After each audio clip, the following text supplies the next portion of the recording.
75 साल के अंदर मुझे ये बताइए कौन सी बहन की, कौन से भाई की, कौन से गरीब की संपत्ति को कांग्रेस पार्टी ने छीना है? आज तक कभी छीना नहीं है। आप ये पूछिए कि देश के प्रधानमंत्री को पूछना चाहिए कि महंगाई कहाँ चली गई, बेरोजगार कहाँ चला गया, हालत कहाँ हो रही है। लेकिन उन्हें क्या चिंता है, उसने मछली खा ली, उसने अंडा खा लिया, उसने दूध पी लिया, उसने ये के पास एक वॉशिंग मशीन है कि जितना भी भ्रष्टाचारी हैं आप आइए, मोदी सरफ डालते हैं, ऊपर से मोदी सरफ डालता है, नीचे से भ्रष्टाचारी साफ होकर बाहर आ जाता है। ये देश के प्रधानमंत्री कर रहे हैं।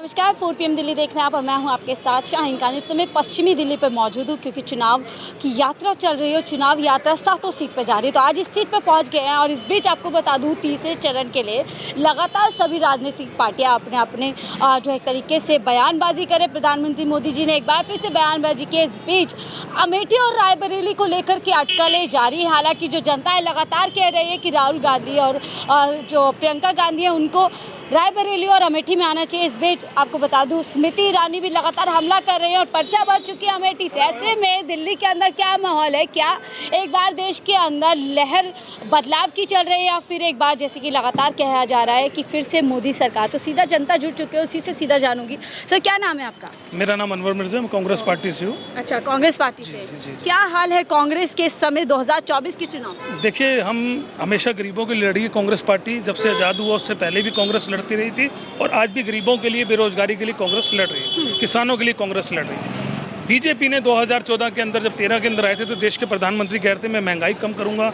भ्रष्टाचार कम करूंगा, बेरोजगारी कम करूंगा, पेट्रोल के दाम कम करूंगा, सिलेंडर के दाम कम करूंगा। 2013 से लेकर और आज तक ना सिलेंडर के दाम कम हुए, ना बेरोजगारी वापस गई, ना गरीबी रेखा नीचे आई।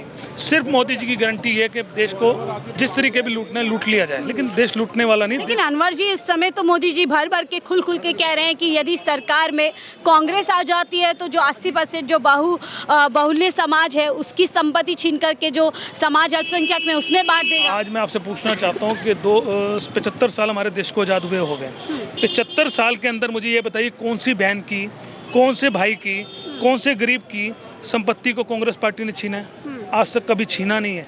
जब देश आज़ाद हुआ था तो हमारे पास मिसाइल नहीं थी, हमारे पास पिस्टलें नहीं थी, हमारे पास गनें नहीं थी।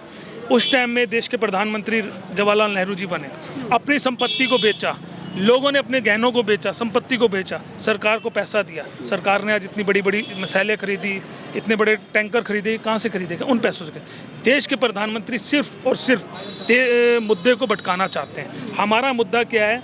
हम महंगाई की बात करें तो ये मुद्दा बेकार देंगे, हम इनसे गारंटी की बात करें कि जी बेरोजगार चाहिए तो उसकी बात को हटा देंगे। सिर्फ और सिर्फ ये देश के अंदर हिंदू और मुसलमान करना चाहते हैं। लेकिन आज देश की जनता समझ चुकी है, सबसे ज़्यादा देश की जनता देश के प्रधानमंत्री को समझ चुकी है। उनका क्या आदत है कि रोज़ सिर्फ उन्होंने क्या उठना, सवेरे उठ के जाना है राहुल गांधी इंडिया गठबंधन, राहुल गांधी इंडिया गठबंधन। तो देश के प्रधानमंत्री को ये समझ नहीं आ रही कौन सी गरिमा के ऊपर आप बैठे हो।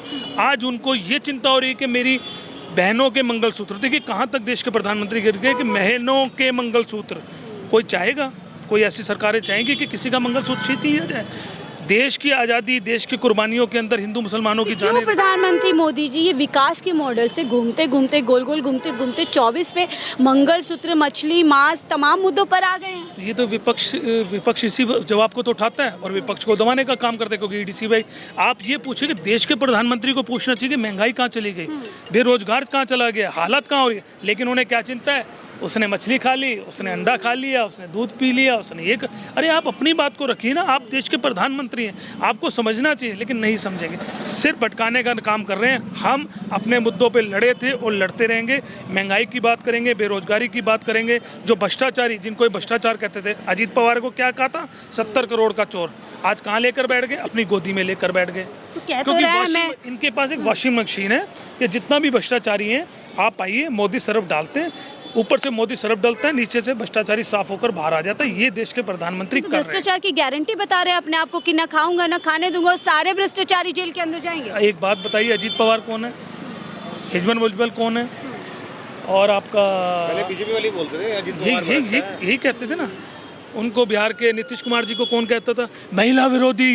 ये महिलाओं के बारे में देश का प्रधानमंत्री ऐसे कहता है। देश के प्रधानमंत्री ने कहा कि नीतीश कुमार ऐसे कहते हैं।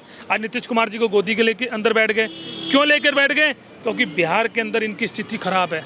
40 सीटें ये हार रहे हैं और इंडिया गठबंधन जीत रहा है। यही दिल्ली की हालत है। दिल्ली के जो यहाँ से वो MP रहे प्रवेश वर्मा, वो गलत बयानबाजी करते थे और गलत बयानबाजी के चक्कर में प्रवेश वर्मा की टिकट कटी है। मैं उसी पे आती हूँ क्योंकि 2022 का उनका बयान है जहाँ पे वो साफ तौर पे दिखते हैं कि मुसलमानों को पूरी तरीके से बॉयकॉट करो, उनके ठेलों से सामान मत खरीदो, उनकी दुकानों से सामान मत खरीदो, उनके होटलों पे खाओ मत, इस तरीके का बयानबाजी करते हैं। तो एक सांसद दिल्ली के अंदर, देश की राजधानी है, इसके साफ तौर पर बयान देते हैं। और अब 24 में प्रधानमंत्री मोदी जी भी वैसा बयान देते हैं कि आरक्षण धर्म के नाम पर बिल्कुल भी मुसलमानों को नहीं देने दूंगा जब तक जिस सीट पर प्रवेश वर्मा लड़े, यहाँ पर 2.5 से 3 लाख मुसलमान वोट है। ठीक है, प्रवेश वर्मा जी क्या उनके बगैर वोटों से जीत गए? वोट तो मिला होगा ना, देश के प्रधानमंत्री को वोट मिला होगा ना।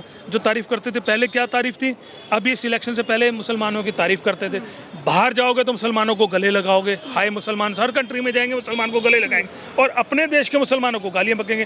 पाकिस्तान में बिरयानी खाने कौन गया था? जिन्ना की कब्र पे कौन गया था? कांग्रेस गई थी क्या? देश के प्रधानमंत्री गए थे। देश के प्रधानमंत्री ने बिरयानी खाई, बिना बुलाए गए थे। इसके बाद नवाब शरीफ के पास।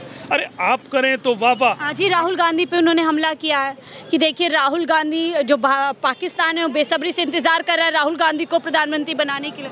देखिए, जनता के अंदर इस टाइम जो माहौल राहुल गांधी जी ने बनाया, पैदल पद यात्रा करना, मैं कहना चाहता हूँ ना, बीजेपी के नेता या बीजेपी के प्रधानमंत्री जरा 1 किलोमीटर 10 किलोमीटर पैदल चल लें, मैं देखूँ एक देश में राहुल गांधी किसके लिए चल रहा है। राहुल गांधी को क्या चाहिए? क्या चीज़ की परेशानी है राहुल गांधी को? राहुल गांधी अच्छे घर से है, राजा महाराजा है, उसे कोई टेंशन तो नहीं है। किसके लिए लड़ रहा है? वो देश की पीएम मोदी भी तो यही कहते हैं कि कांग्रेस के शहजादे हैं राहुल गांधी और लगातार मुझे गाली देने का काम करते हैं और एक बार परिवारवाद बचाने के लिए निकले हैं। कहाँ गाली दी है राहुल गांधी जी ने? परिवारवाद तो इन्होंने कर दिया। किसको टिकट दे दी?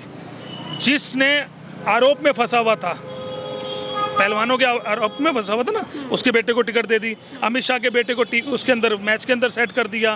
राजनाथ सिंह के बेटे को टिकट दे दी। उधर सिंधिया जी के बेटे को टिकट कहाँ नहीं दे रहे। ये अगर परिवारवाद करें तो कुछ दिक्कत नहीं है और कांग्रेस का परिवारवाद कर ले तो इनको दिक्कत है। जनता जवाब देने वाली है। 2024 का इलेक्शन आंकड़े दिखाएगा कि भारतीय जनता पार्टी जाने वाली है। अच्छा ठीक है राहुल, बिल्कुल राहुल गांधी की आपने बात की। अमेठी जाने का क्या लग रहा है? चलते चलते जो लगातार कयास आ रहे हैं कि शायद नामकरण हो, शायद उसमें नाम हो सकता है, सीट से पर्चा भर सकते हैं। राहुल गांधी जी अमेठी से इलेक्शन लड़ेंगे, बिल्कुल लड़ेंगे। प्रियंका गांधी जी भी इलेक्शन लड़ेंगी।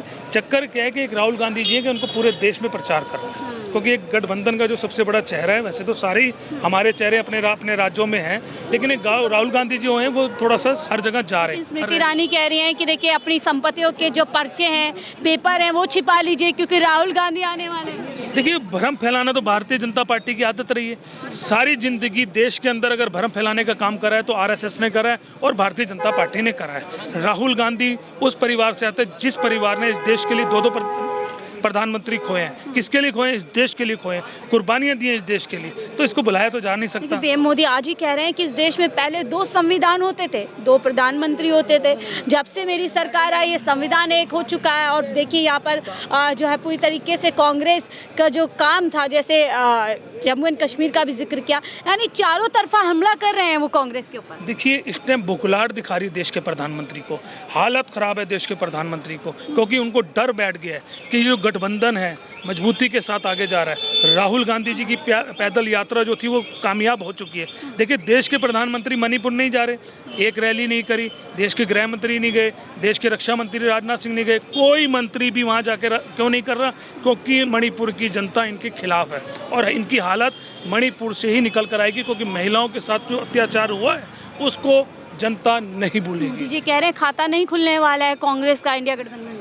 देख लीजिएगा, 2 चरणों के मतदान हो गए ना, दोनों चरणों के मतदान के अंदर देश के प्रधानमंत्री की हालत ख़राब है। भागे भागे फिर रहे हैं, 15-15, 20-20 रैलियां कर रहे हैं। अब एक बात बताइए, जब आप कह रहे हैं कि हम हैं मजबूत हैं, 400 पार हैं, आप मोदी जी चल रहा है, तो इतनी घबराहट और इतनी परेशानी क्यों है? आज देखिए, हमारी इस वेस्ट दिल्ली के अंदर राजस्थान के मुख्यमंत्री तक को उतार दिए गए। बताइए, पर्चा भरने भी मुख्यमंत्री आ रहे हैं, तो इतनी बीजेपी को बुखलाहट है कि किसी तरीके भी हमें इलेक्शन जीतना है। क्या ओबीसी का या जिस समाज से वो आते हैं वो कार्ड यहाँ पे प्ले करने की कोशिश की जा रही है? कोई समाज कार्ड नहीं।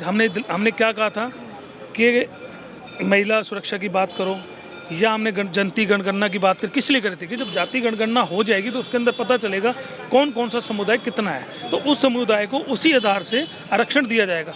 ये वो नहीं करेंगे। नीतीश कुमार जी ने करा तो उनके साथ ही गले में बैठ गए, अब हम करने की बात करते तो ये हमारे को गालियाँ बकते हैं। तो देश के प्रधानमंत्री को सिर्फ घबराहट है इंडिया गठबंधन से, ना हम डरे थे ना डरेंगे, और हम कांग्रेस पार्टी और इंडिया गठबंधन मजबूती के साथ आखिरी जीतेगा। सवाल लूंगी, क्या लगता है अमेठी के अंदर राहुल गांधी और वर्सेस अगर स्मृति हो जाता है तो कौन बाजी मारने वाला है? राहुल गांधी। वहाँ की जनता, उन्हें 2014 का इलेक्शन याद है ना, बड़े मार्जिन से राहुल गांधी जी जीते थे, लेकिन 2019 का मार्जिन जो था वो छोटा सा मार्जिन था, सिर्फ 40 से 45 हज़ार का मार्जिन था। और अब वो- क्या होगा? अब राहुल गांधी जी बड़े मार्जिन से जीतेंगे। सुमिति ईरानी की जमानत जब तक, क्योंकि 5 साल तक सुमिति ईरानी वहाँ गई नहीं है, ये देख लीजिएगा आने वाले वक्त में। तो देर क्यों हो रहा है? क्या लग रहा है आज साफ हो जाएगी? आज फाइनल साफ है, कल सवेरे पर्चा भरेंगे, ये पक्की रिपोर्ट है हमारे को। राहुल गांधी जी देश के युवा हैं, देश की शान है, देश की शान है।